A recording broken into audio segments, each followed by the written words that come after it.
Welcome to the Bhakti Talk podcast, where we discuss the spiritual path through the wisdom ways and practices of our beloved Guru, Swami Premodaya. We are your hosts, Swami Sky, and I am Ananda Dev. The Bhakti Talk podcast is presented by the International Centers of Divine Awakening. You can subscribe on our website, i-coda.org, YouTube, or any of the major podcasting sites.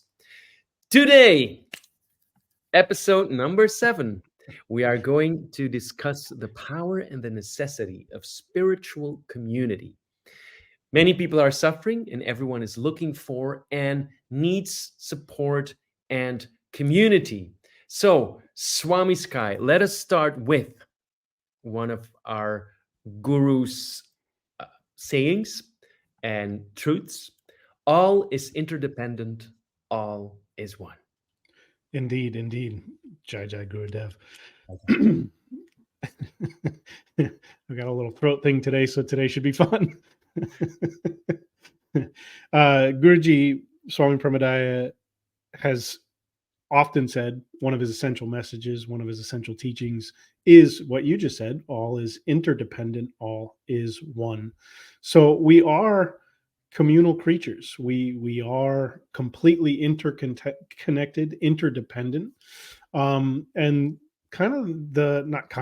definitely the modern way, especially through quote unquote social media, we've become way more disconnected and way more isolated. People primarily relate to a device now rather than relating to each other, or especially whatever's going on. And essentially Mother Earth. We're so disconnected from Earth, from food, from all of our relatives, including the creatures and creepy crawlies, the plants, the sky itself. We're very, very disconnected. And one of the primary conversations that I have with people, especially on social media, Reddit, and when they message the Bhakti Talk podcast or me directly, is how isolated and alone and desperate for support people feel. And so we really wanted to cover today because it's such an essential topic. And thank you to Gurudev, because over the years he has covered this in countless ways. One of the ways that I want to cover this is through the Fijians. One of the things that Swamiji has done for us as a community. So I myself am the lineage holder at ICODA, and Ananda Dev, you're the director of ICODA Brussels. We're both formal initiated disciples of Swami Premodaya.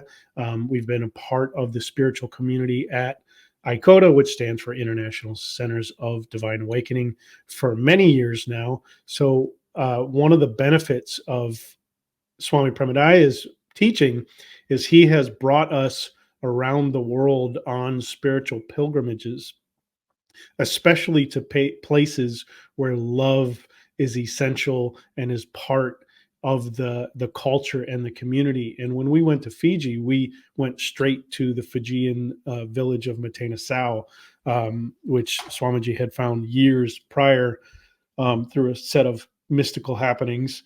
But I'll just say the thing that stood out to me the most, besides their just exuberant, joy-filled, but how connected and how much people relate to each other. Yeah, and I would like to add that because when people hear Fiji, they think, oh, resorts and it's nice. No, we went to the rainforest, to the center of Fiji, to a very it's a rural community and a very tight-knit community of a couple of families who live there together and very communally, which was very striking. How all is interconnected, all is one. How clear and obvious it is when you're there. All is literally interconnected and one, because nature is also a big part of that feeling. Like in modern day cities, we lost that to a great extent, especially when you live in a city.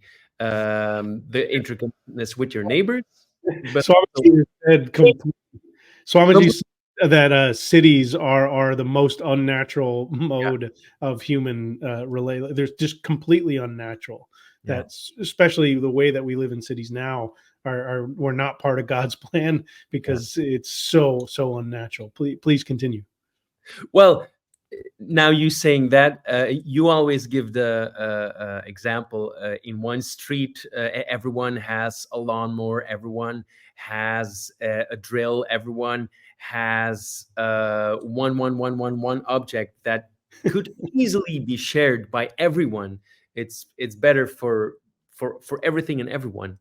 Yeah, it's actually Swamiji's example that he originally. So I live in Los Angeles. You live in Brussels, so we both live in cities. I consider very Los Angeles quite unnatural, considering it's in a desert. It doesn't have its own water supply, and it's so overpopulated that it doesn't even really. They're still trying to figure out how to make it function. But if you take my apartment building that I'm in now, it's like I have an internet router. They have an internet router. They have an internet router. You have a fridge. They have a fridge. They have a fridge. You have a stove. You have a stove. And it's so incredibly inefficient. That's what Swamiji has pointed out many times. It's also just incredibly inefficient. But we're so heavily conditioned into the isolated way, into the independent. You are into independent. Sure, you're an individual just like everybody else, but we're all interdependent. And we'll get into that a lot because there's such a beautiful example that was written by, I think, Greg Braden, who's an author, who's also one of the very first spiritual books I ever received, from Francisco, who was on the plane, by the way, who mailed me the Osho book. When we exchanged books on the plane, he gave me a Greg Braden book. And in that book, the author talks about how interdependent we truly are. And he gives such a beautiful example, and he uses automobiles. So if you take one car, and if you take all the parts of that car and you break them down and you find out where they were each manufactured and how they were each shipped and how they were each assembled, and then the whole car itself was shipped, and then that car was then sold and given. So if you just take an automobile and you break it down piece by piece, the way that one item, your car, which has thousands of items that connects you to hundreds of thousands of people. Because remember, we're talking about the engineer who designed it, the manufacturer who made it, the shipping who sent it, the assembler who put it together, the salesperson who sold it to you. And then you take all of those people and just understand that hopefully they ate at least once a day. And then you take, so each one of the, each, so then you take the food that those people consumed from the restaurant, from the farmer, that any one single item can actually be tracked to the true interdependence of everyone. And that's just on the practical, material level. You also take all the trees, all the water, all the animals, all the vegetables. But it is truly an interconnected existence to be alive on and on Earth.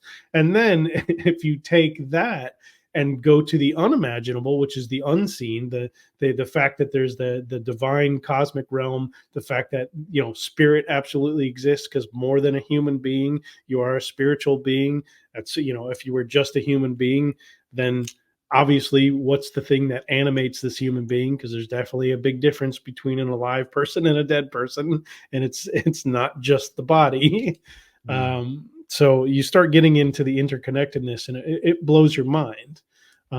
So the Fijian attitude that covers it the best for me in the village, because you're right, we lived, what we did is we stayed at no resort. We went straight to the village in the middle of the rainforest, and they live off the land. The land provides food, the land provides water, everything. It's farming and it's fishing, and they live communally. Everybody supports in the tasks at hand. But what truly beautifully captures the spirit that I try to live with, especially as after experiencing it, and that we're all now lacking in, is when they have meals, the Fijian villagers in Mate-Nassau, when they eat their food, you always eat facing the door with the door open, so that if anybody passes by, you can invite them in. And to me, that that attitude, we live the polar opposite. The city attitude is make sure your doors are locked, stay safe at all times, make sure you protect ourselves. That's a very different position than my door is open and anybody walking by has an open invitation. Hey, and they would do that. Hey, are you hungry? Hey, Ananda Dev, what are you doing? Are you hungry? Come on in. We're having some food. We're having a snack. We're having tea. Come on in. Tell us a story. Tell us about you. And so that communal aspect Yeah. was so rich and just grew my being. Like you Yeah. just Yeah. felt the love of it. And you couldn't go anywhere without somebody yelling, hey, and your name, and Yeah. Yeah. then Yeah. inviting you. It's funny. It's actually something I forgot, but now you mentioning it, the hey, it Hey, is also so the opposite here, where people try to avoid each other. They would never, yes. hey, like puppy dogs. But that's that was, all the tours were amazing gifts of our Mm, beloved guru, but this one was indeed very eye-opening mhm. to how did we get here as Westerners. We don't have to get into that, how we got here, but importantly, how we get out of it. Yeah, it's a good point. It's how we got there. We could spend Yeah. lots of time and energy on that, and I'm sometimes that has a value, but I think it's much more effective to spend our time getting out of isolation. The whole spiritual path. Again, one of Swami Premodaya's essential teachings is the whole path is for you to be yourself. That's Mhm. your mission. That's your whole path, is for you to be you.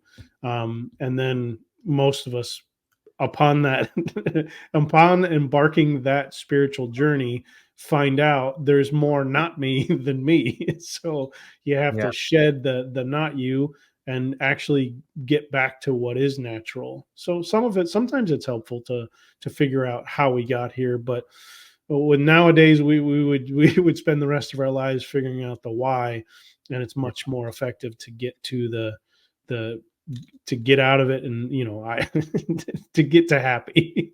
Yeah, uh, and the answers are so simple. Or our beloved guru, one of his core teachings, life is other people. yeah, That is, it's so rich. It sounds so simple, and that's also so great about Swami Premodaya, that it's very practical, it's very simple, but it's so profound. Life is other people. It takes you out of your self-concern, your self-focus, um, and also takes you out in into the world, into spirit, into uh, the actual connectedness with other people. um, it's also quite the part. I mean, Swamiji has always said that the truth is always simple. So if it's complex, you can pretty much guarantee that it isn't the truth. So the Mhm. truth is always simple, and part of that Zen cone, but it's just such a rich teaching. Life is other people. You can literally you can review that again and again, and life, it's like you got here through other people. Mhm. Like, we exist here through other people. Your existence was created through other people. You stay here. Your existence on this planet, even the people who are like super self-reliant and they've made it their life about being self-reliant, you're still dependent on everything. You don't make oxygen. Even if you make your own food, it's like you didn't create the deer that you just hunted. Probably you didn't create your own tools in order to hunt the deer. You didn't create the feed, the grass, the natural grasses that the deer ate in order to become, a mature animal.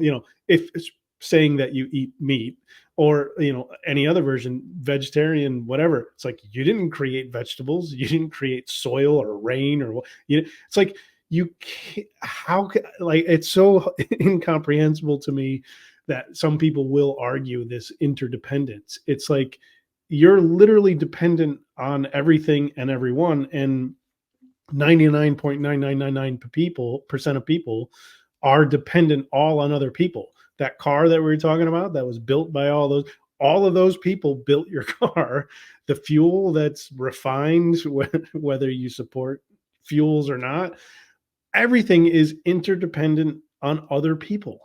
So life is other people is such an incredible teaching, because you can continue to look at that and look at that and look at that, and you'll continue to get riches from it. You can actually meditate on it, and it just keeps giving and giving and giving. And I have yet to hear anybody be able to argue, prove, suggest, debate otherwise that life isn't other people.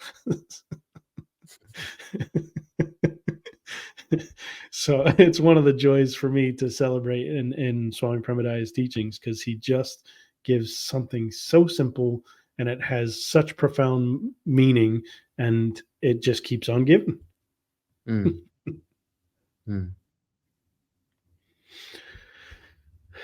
Yeah, community, communal living, something we definitely lost. Then maybe it's good to now talk about, because the title we have today is The Power of Spiritual Community. So all is interconnected, all is one. Yes, absolutely. And we also are part of a very connected spiritual community.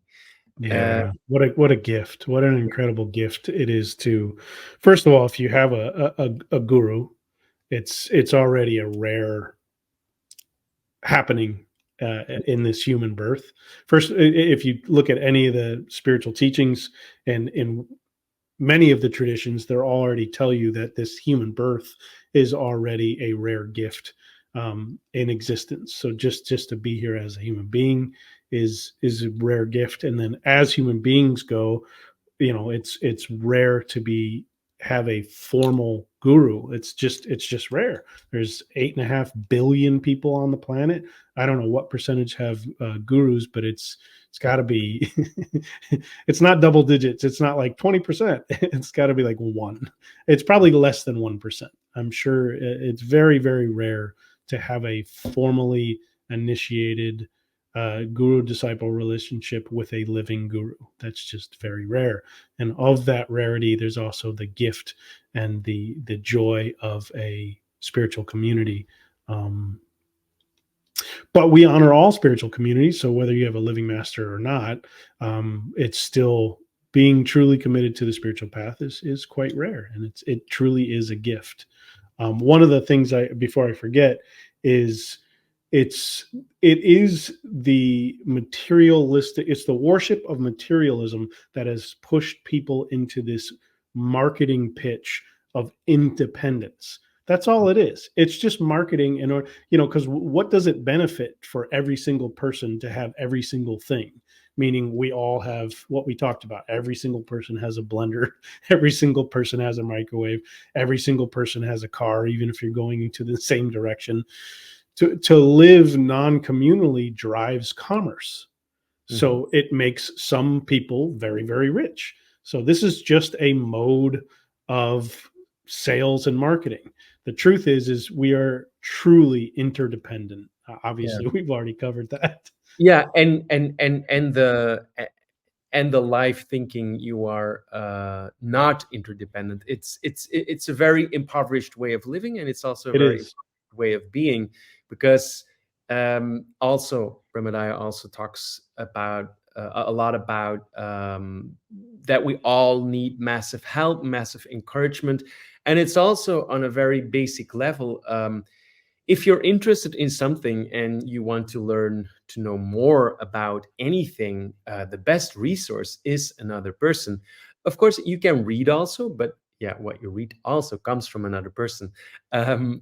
So that is helpful, but that direct connection with another human being is invaluable. Like if you want to learn an instrument, if you want to excel in anything, sports, arts, and it's also normal that you will start to connect with like-minded people, and it's only through these like-minded people who serve as mirrors, as encouragers, as teachers, as supporters.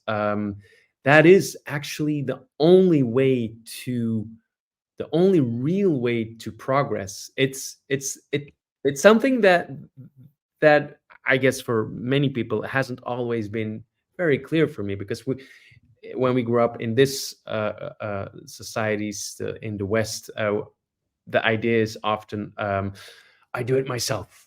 I will power Right. through all by myself. But just the help, the encouragement, the words of other people, it's yeah, life is other people. It's also I love Swami Premodaya's teaching that he just said it so simply. We all need massive help, but then he adds every day, because that, I mean, really, you let that sink in, because everybody's like, oh yeah, no, I, Yeah, I get it, sure, yeah, we all need massive help, and then you hear him say every day, and you're like, oh uh, wow, that makes a lot more sense. yeah. And for some people, it might be like, oh, really, every day? But But yeah, it is every day. That's part of the interdependence. Part of the massive help we need on just the basic level. It's just like, can you imagine if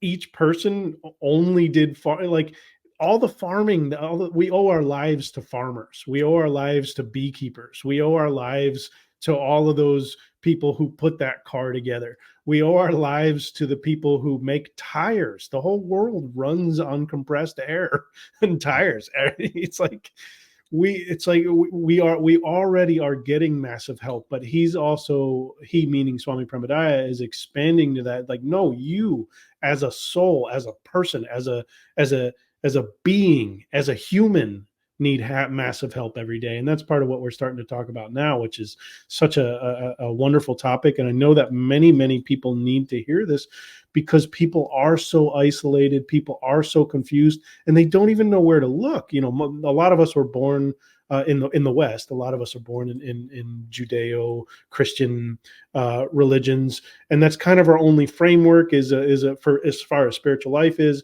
there's kind of the church, but even in that, it's like I don't know where to look for more support or more community. Or you know, how I often described it. We heard our legacy holder at ICODA, Aiden, talk about that, looking for something more. You're kind of you're looking for something more, and we're not even really sure where to look. So I want that to be part of this conversation today. Helping, you know, sharing with people. We get it. Everybody needs massive help. Swami Premodaya is teaching every day, and we just would like to share, you know, how we received some of that help, and some of the practical areas to look in, because we didn't even have the language to search. So we'll definitely get into that. One of the things that I think is essential in how to approach this, so it's very simple. Again, this comes from Swami Premodaya. He explained, if you want to be a footballer, well, what's the best thing you can do? Surround yourself with footballers. Find the best footballers that exist and be with those people. It's you could say like-minded people, but it's also the direction you want to travel. yeah, It's what would be the support. So, you know, you would find whatever coaches, whatever area, whatever team, you know, you fully immerse yourself. And this is what monks and nuns and you know, sadhus, all the spirit yogis, this is what they do. It's like, whatever your spiritual path is, you absolutely need the support of community. If you're, it is your individual spiritual journey. It's yours. You have to travel it. You have to do all the work. Nobody can do your sadhana for you. And you can't go it alone. If you go it alone, then you only have you. There's no objective. There's no checks and balances. It's such a silly way to put it. But you absolutely need the reflection of other people to learn about yourself. It's essential. It's necessary. And like you were pointing out, you need that encouragement, you need that love. So that missing element that where we can't get from watching a video or reading a handout, or meaning the watching on YouTube or reading something on Reddit. So what you can't get from that is the love exchange from another person. You might have the kind of mind that can learn everything technically from watching a video or reading something, but the exchange, it's just like food. Everybody can make the same recipe, but that something extra that's in the food comes from the individual. Yeah. And indeed, you can do all of that, but then without community, you will probably always feel like some sort of outsider. When you were speaking about what Premodaya said, then search, if you want to be a footballer, surround yourself with football players. I can imagine that someone who loves to paint, in an environment of non-painters, the question that always arises: why are you constantly painting? Well, do something productive. Eh, that makes you feel not good. That makes you Yeah. feel like, oh, maybe so that is also another aspect why it's so important to feel the support of people who have the same path. It's an excellent point, because if you're on a true spiritual path, even if you're on a culturally acceptable spiritual path, if you're truly committed to it, if this is my life, I'm going to live the spiritual life. We call it modern day monks. A lot of us at ICODA who've been formally initiated disciples for a number of years. Swamiji has talked about, you are modern day monks. You make spiritual practice your life. You make this sadhana, the discipline, the religious life. Although we don't have a dogma, it's religiousness in the way that Osho refers to it. It's like we don't have a religion that we practice, but we absolutely are spiritual practitioners. We absolutely are practicing a Godward path through formal initiation, discipleship practices, meditation. And this is our modern day practice, our modern day monks. So if you're on that path, you're always going to feel like an outsider in the conventional world, because one of the practices of any true, whether it's a religious particular dogma, or it's a path, whatever the path is, it will always be outside of what is conventional norm. And the conventional norm nowadays is to worship materialism and be a economic slave. So your duty as a spiritual practitioner is to get out of that. So you will absolutely be viewed as an outsider or a weirdo, or something's off or something strange. And you make an excellent point. Part of being yourself, this is it's not a trick of language.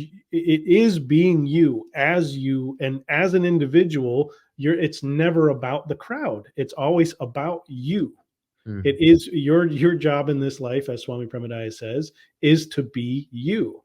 And you is an individual. But as an individual, you are in no way separate from anything else. Individual doesn't mean independent. You are an individual, completely unique, just like every snowflake is completely unique. I'm sure somebody out there will make a snowflake reference, calling us all snowflakes. Great. You're right. Yeah, totally. Super snowflake. In the sense that you're completely unique, just like everyone else. Unique doesn't mean independent. You are unique and interdependent. You're not disconnected in any way, although you're entirely unique. The way that life works and the world works is aliveness is always fresh. It is always unique. The way that conventionality works is it wants to make you all the same so you cooperate with the system, don't make trouble, fit in. So you'll always not fit in with that system. And so therefore having the support you're referring to of spiritual community changes everything, because you're like, you really get that it is your path that you have to travel, but you're not alone. And the support of fellow travelers on the same journey is immeasurable. It's so necessary. Yeah. Yeah. Also, I have it here in front of me, a very important quote of Swami Premodaya: "No one affects you more than who you spend your time with." Oh man. Oh man, is that true? Yeah, No one affects you more than who you spend your time with. So that's exactly what we're talking about. If you were, going back to the footballer, just because I like throwing out to the Europeans out there, and I can say footballer because the Americans will also think of football. So it's inclusive. So by doing that, I mean, you also can get it very easily. If this is what you want, you immerse yourself in this training. You get the best trainer, you get the best athletes to compete with. But we'll throw that one out and get back to spiritual life. So, if you're a spiritual person on a spiritual path, and you're looking for, wanting, needing support, you surround yourself with spiritual people. You don't waste your time in things that are negative, or in some cases very toxic. And this is how dogmas do pop up. This is how there's a whole list of what to participate in and what not to participate in the to get the maximum support of the practice of that individual path. Obviously we have a particular path, and no one affects you more than who you spend your time with. So if this is your path, you want to spend your time with people in that path, on that path, in support of that path. Obviously, if you are wanting to be a footballer and you keep spending time with people who are like, "Hey, man, football really sucks. I wouldn't. I really, I like this," or if somebody who's constantly tearing down football, you're not going to want to spend your time with that person. You know, that's somebody who's tearing down what you've dedicated your journey and path to, what you've made your decision on. It's really that simple. It's the essence of that anybody can grasp.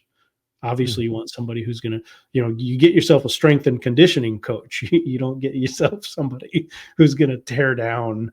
You don't spend your time with, probably at the donut factory. Yeah, and that is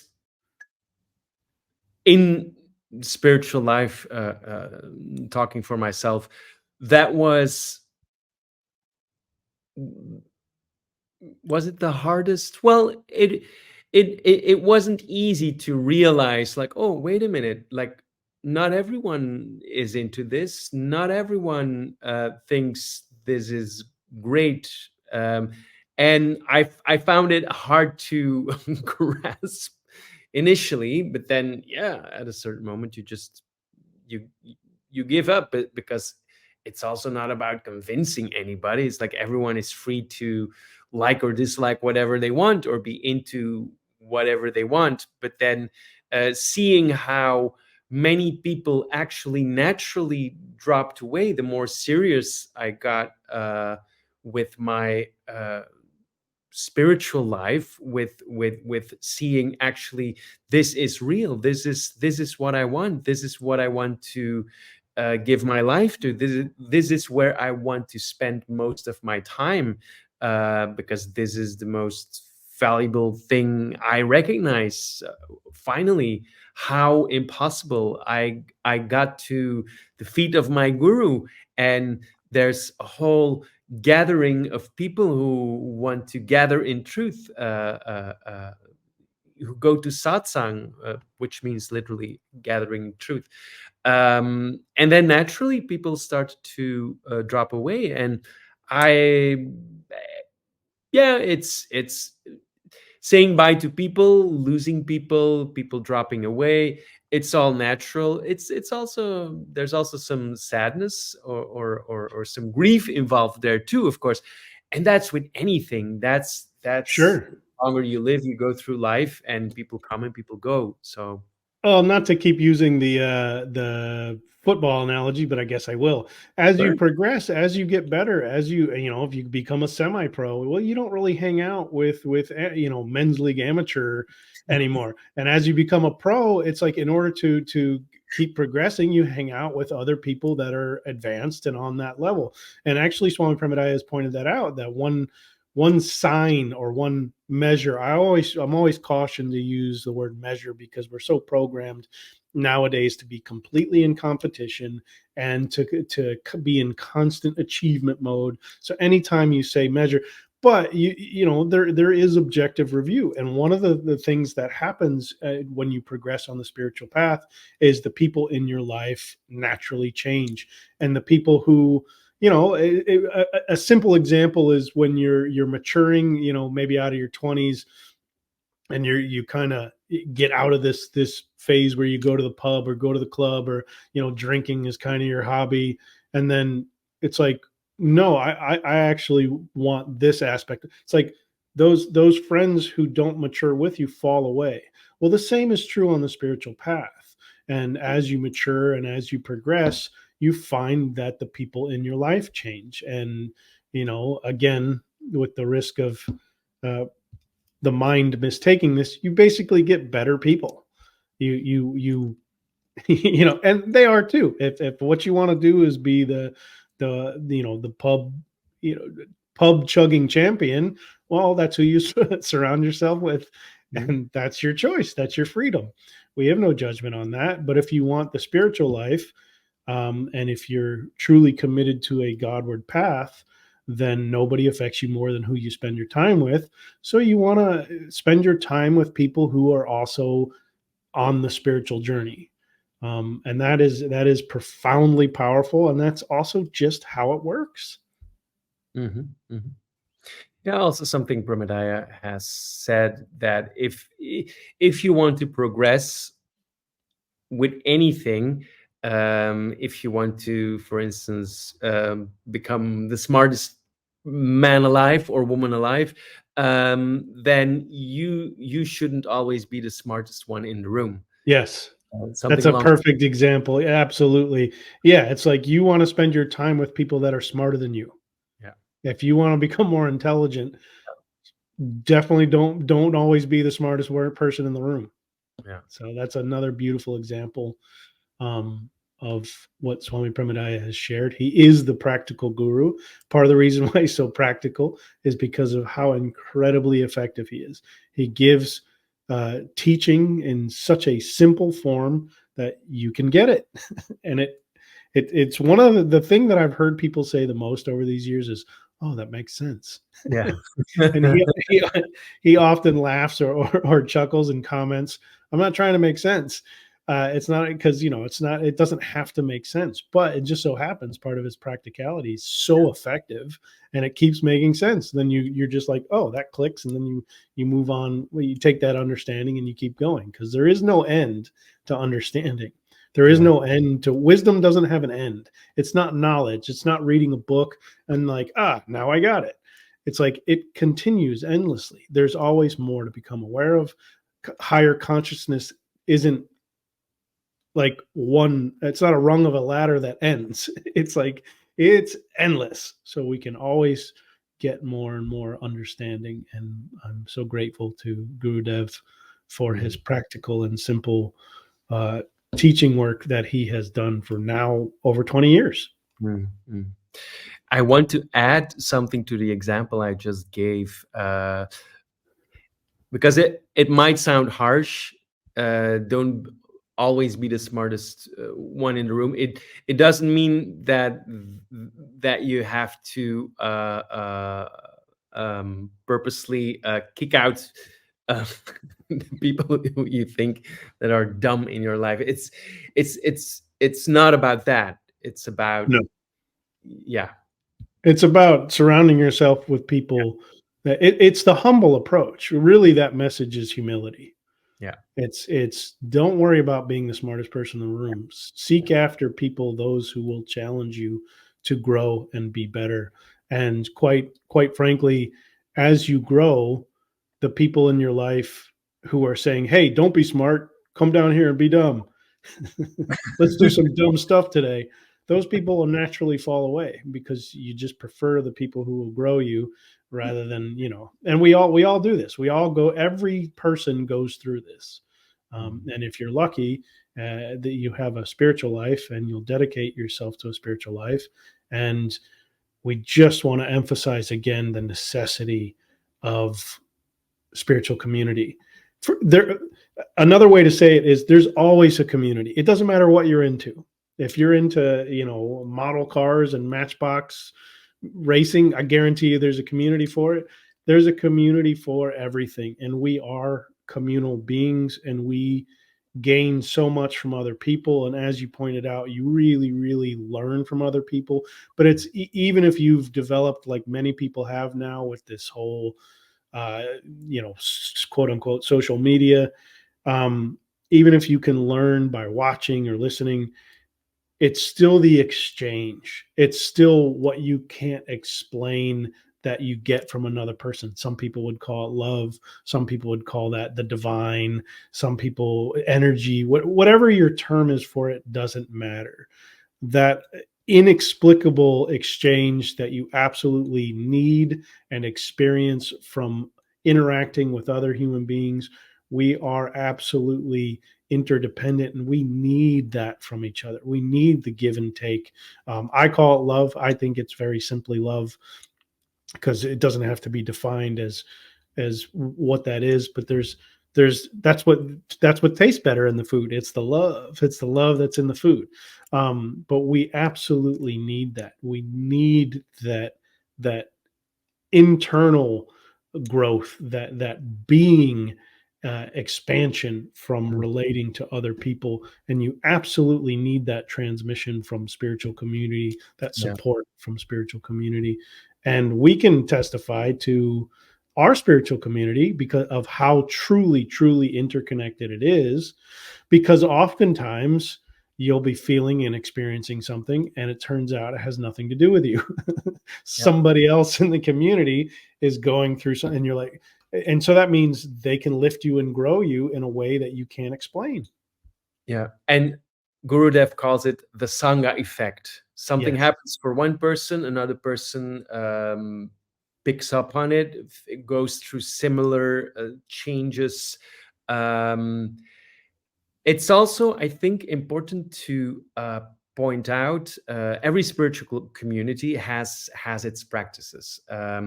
Our practice has been since the beginning, and the names change, but satsang, gathering in truth. Yes. That is what we've been doing. That is, I think, no, the first time I came was for a workshop. Then after that was a darshan. That's a transmission of the guru. But how Premodaya has always done it, it's a question and answer. So there's the guru. Someone comes and shares him or herself, uh, says something that is going on now. The the purpose is always to be your real self, and that is also something we work towards, to do that more and more and more.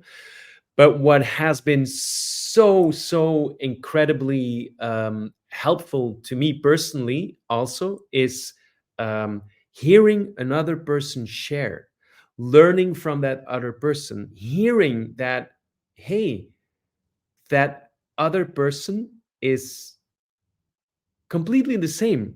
Like the things he or she is dealing with, that's what I'm dealing with. The crazy ideas she has, oh, those are my crazy ideas. Also, there, life is other people. All is interdependent. All is one.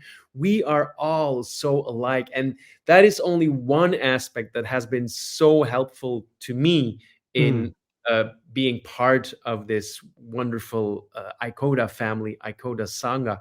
Also, another aspect is in this question and answer in these gatherings. Also, still now, listening to recordings from years ago that can all be found on Premodaya TV. Thanks to you, my beloved Guru Vaishnava.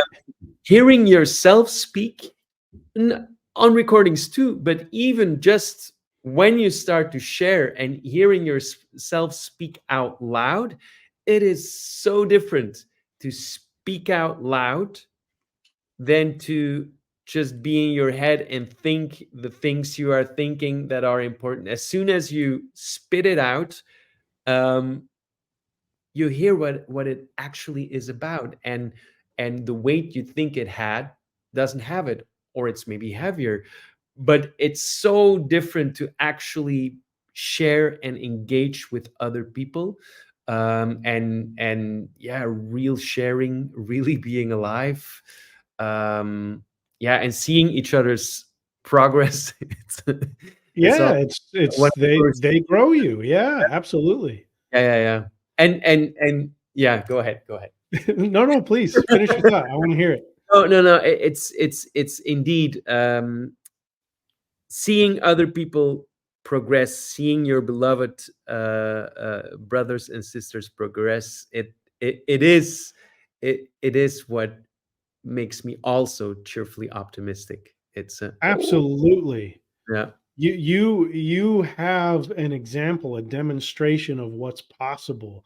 And this is why testimony is so necessary. People actually testifying to what can actually, because some of us arrive in great suffering and deep despair, and we need that demonstration of what is possible. So you speaking, you never know the profound effect you're having on another. And then what you're also saying is absolutely essential, because you're committed to a spiritual path. So we'll at this point, we assume that if you're still listening, you're committed to a spiritual path, and you very much are wanting to hear more about spiritual community. So you're committed to a spiritual path. Without a place to actually speak out loud, to hear yourself, to have a response of qualified support, and it is encouragement, but I hate to use the word encouragement because it's so much more than that. It's like we just said, the demonstration that more is possible, the reflection of others to actually learn about yourself. We do meet in the tradition of satsang. Many people haven't even heard the word satsang. So there are many spiritual communities that have the tradition of satsang, and our beloved guru's age-old tradition is question and answer. So currently at ICODA, we have satsang fellowship, and we have Satsang with Swami Premodaya. Satsang with Swami Premodaya is what we've had for about 19 years. Satsang Fellowship came about this year. Satsang Fellowship is facilitated by myself, Swami Sky, and Aiden Sletta, which are Swami Premodaya's legacy holder in Aiden and lineage holder in myself. So we still are in the tradition of question and answer, but it's more fellowship as in support, community support, which is facilitated by both of us.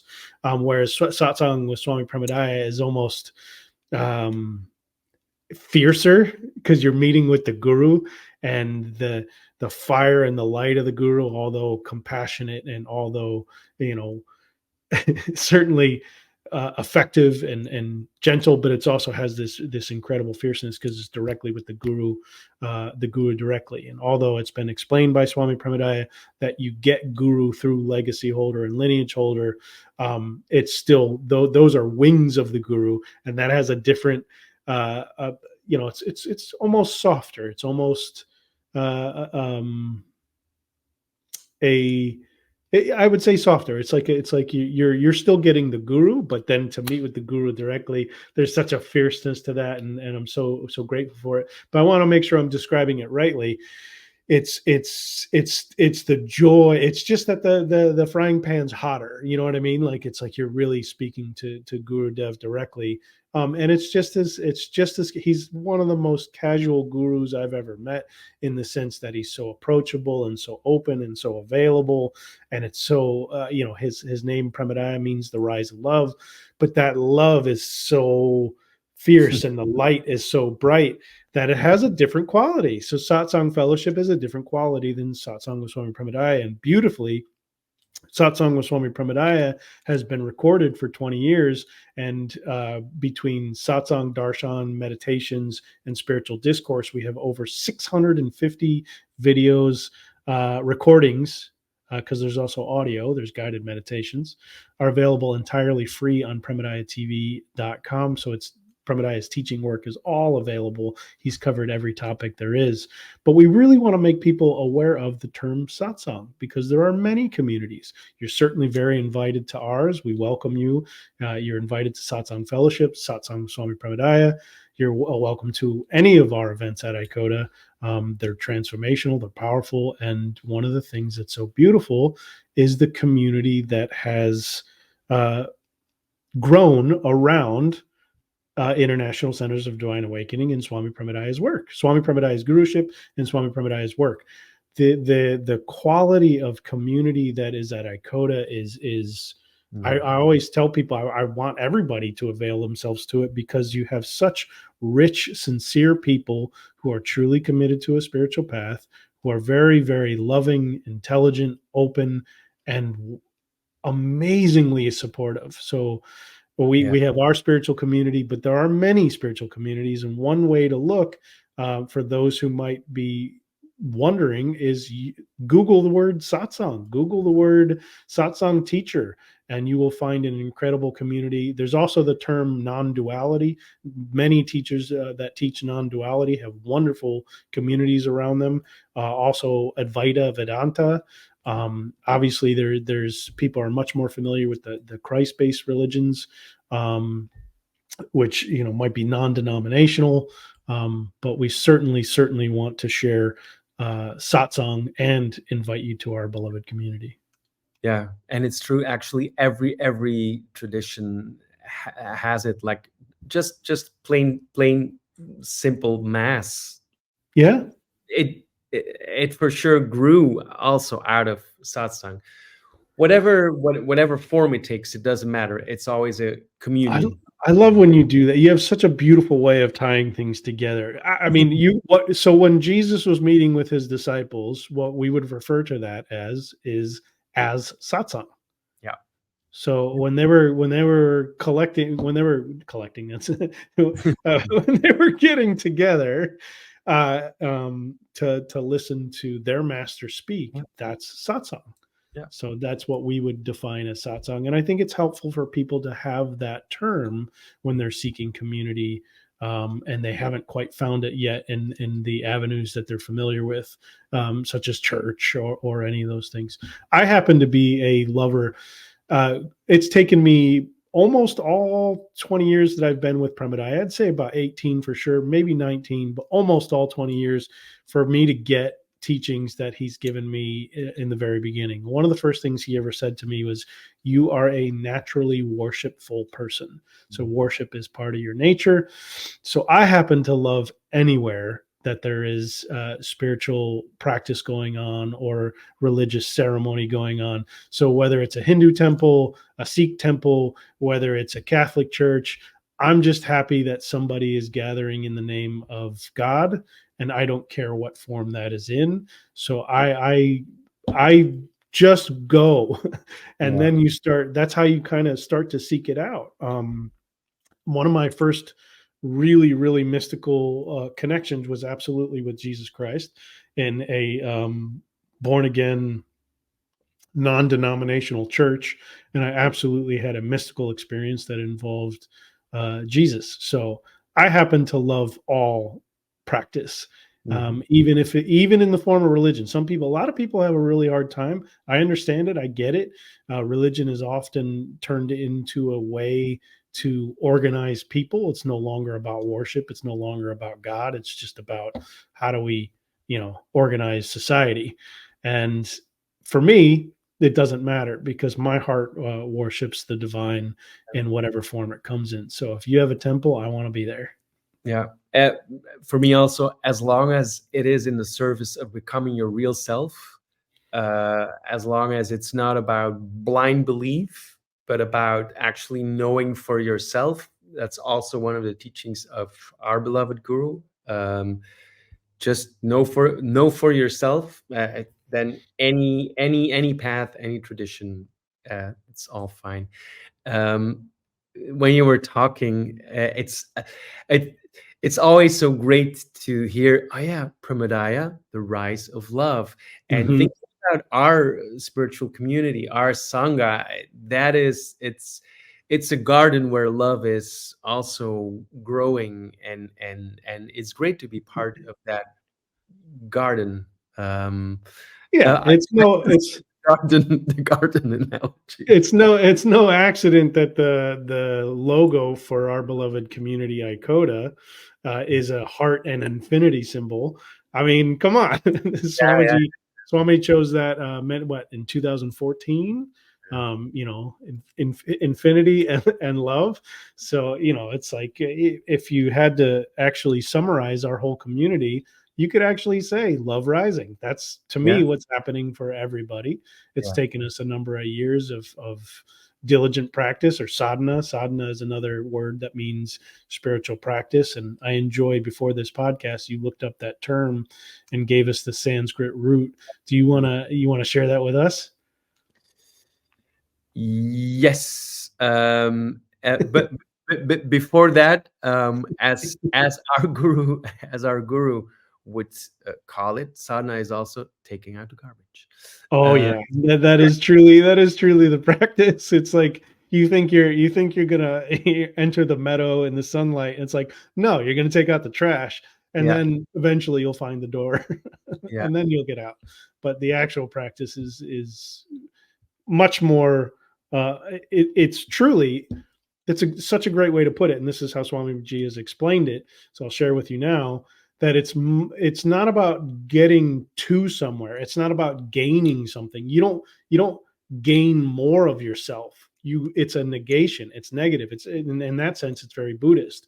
It's all about removing.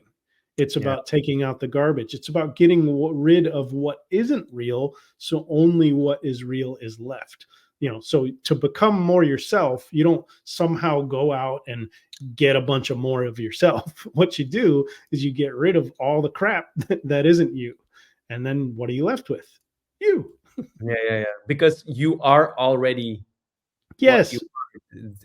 It's all present, you and are that. You are it. It's already the case.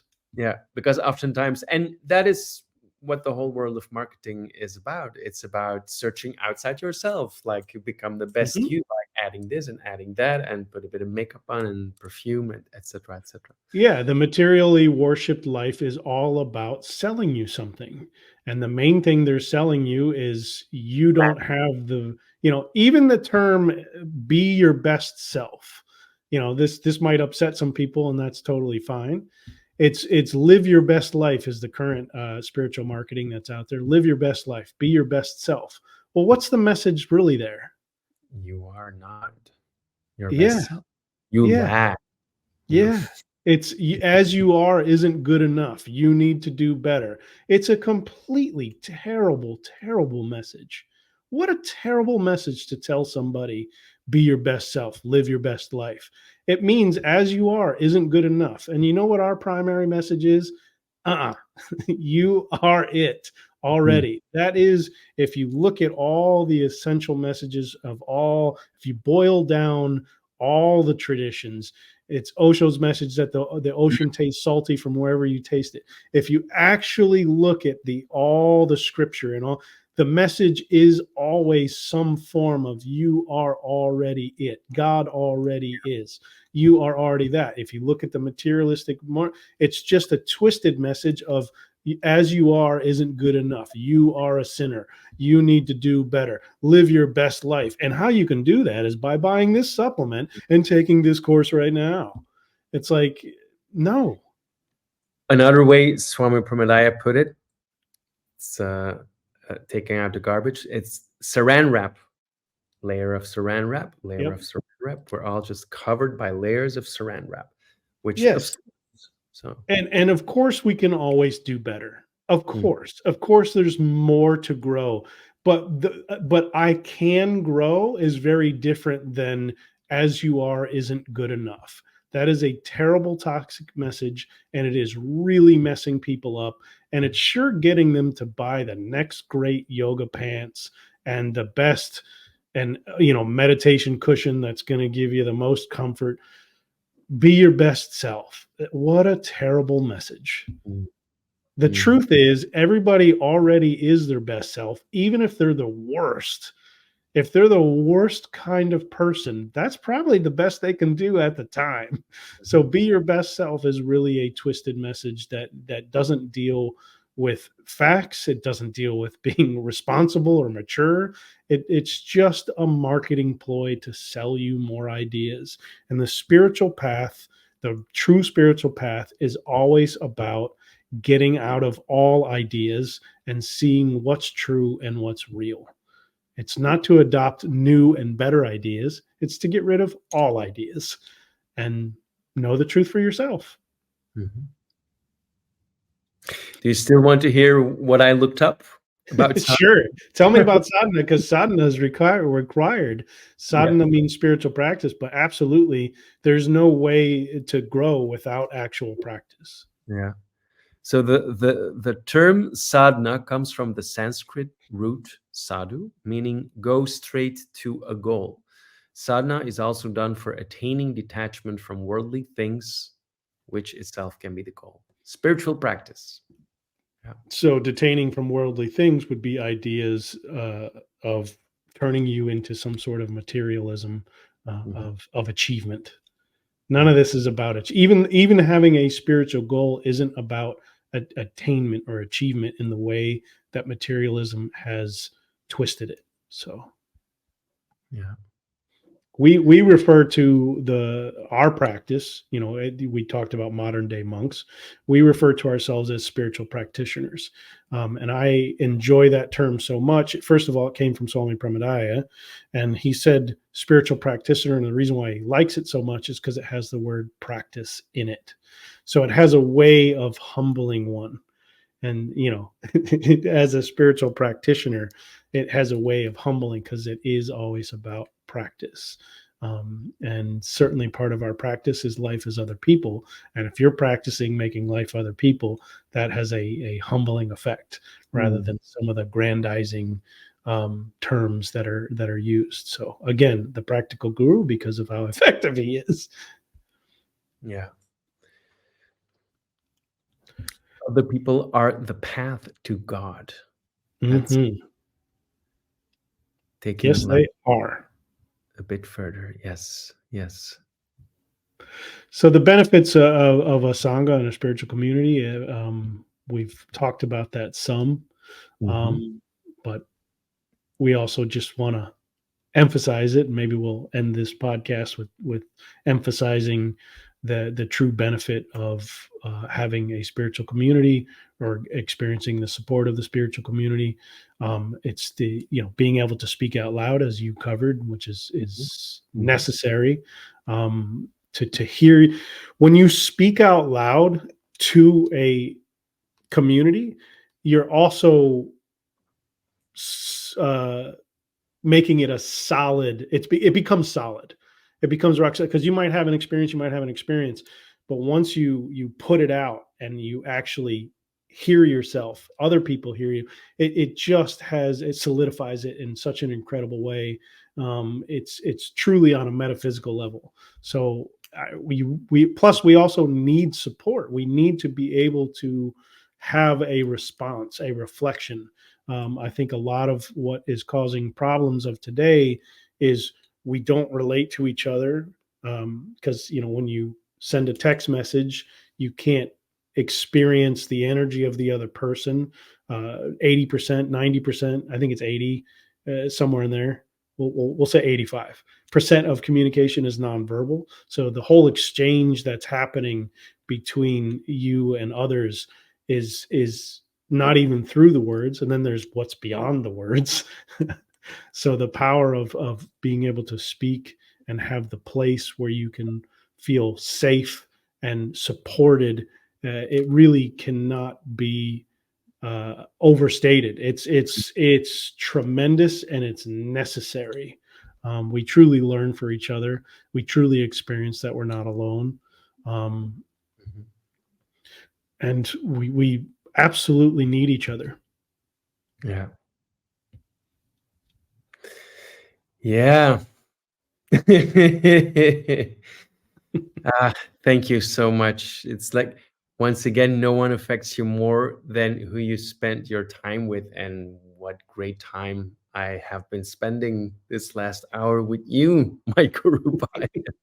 My guru brother, and indeed, yeah. I guess we really want to extend the invitation, and just one of the things we do, because it's like we share so freely, we don't, and we want people to, we're in such support of freedom that to some degree, it's like we don't want to even influence other people. We just share, and that's not what we're not here. We're not looking to influence anyone. We're just looking to share and relate and transmit the wisdom and knowledge that Guruji has given to all of us, but also that we've gained from our own spiritual journey. But we go too far with it, to this point where we don't even invite people to our own community. So we want to turn that into a celebration and extend the invitation, and absolutely share and shout out how much we've received from our beloved Guru, Swami Premodaya, how much this International Centers of Divine Awakening has truly given to us. And now we are facilitators at this center. And we very much want to invite people that if we can ever be a support to you in any way, you're certainly invited. You're welcome to come to satsang or any of our spiritual growth seminars, or any of our transformational programs, which are truly profound and life-changing. And we're at the point where we need to start sharing with people the true transformation and celebration that our lives have become. And we're still not looking to we fully support all freedom, but we can also extend the invitation to let you know, wow, has this been profound and effective? And you're most welcome to ICODA. Yeah, and any question you have, whatever reason you have to come and have a look, you can just sit and listen. You can participate. You can ask your most burning spiritual questions. Or also less burning spiritual questions. You can come with anything you want. We are there, spiritual fellowship. The wonderful Swami Sky and the wonderful Ada Sleta are leading the spiritual fellowship and also the spiritual growth seminars. It's amazing. And indeed, you just come, you check it out, and feel us out, basically. You can also we don't say this. Feel the love. That's a good way to put it. You can also, we don't say this very often either, because we encourage you to be with each other rather than spend time on social media. But you can also message us on Reddit and we're on Facebook and Instagram, all the social media platforms. You can also send us direct messages through the website. Besides this podcast, there's incredible wealth of spiritual quotes, spiritual teachings. There's spiritual question and answer written on our website. There's Swami Premodaya's book and more books to come. There's online courses which you can participate in, which you can you also are facilitated by a advanced certified ICODA practitioner, so you get to interact with them. There's so many ways that we have focused on making Swami Premodaya and Swami Premodaya's work, spiritual work, available to people we haven't really focused on letting people know. We focused on the structure, and we focused on the events. We focus on who shows up and relating to that person. We haven't done a lot of work on marketing that, because we're always concerned with what we're offering and who we're offering it to. But we're doing a lot more effort to make sure that you know what is out there and how invited you are to that, how you're most welcome. If we can be of a support in any way, there's countless ways to get in touch with us, and we would very much love to hear from you. The well is open. Feel free to come and drink at i-coda.org. Indeed.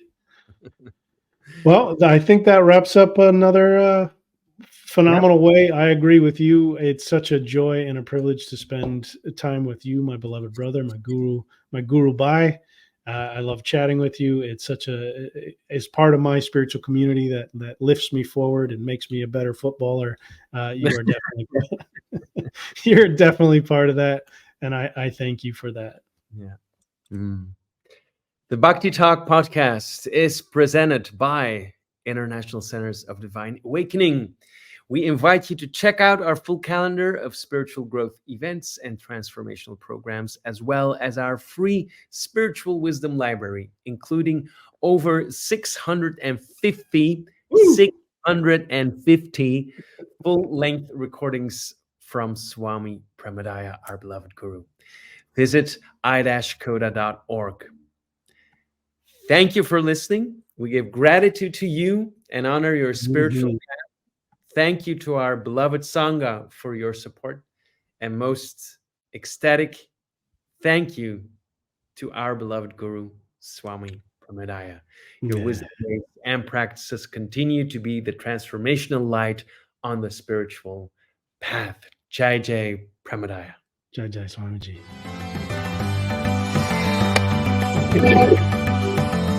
Thank you.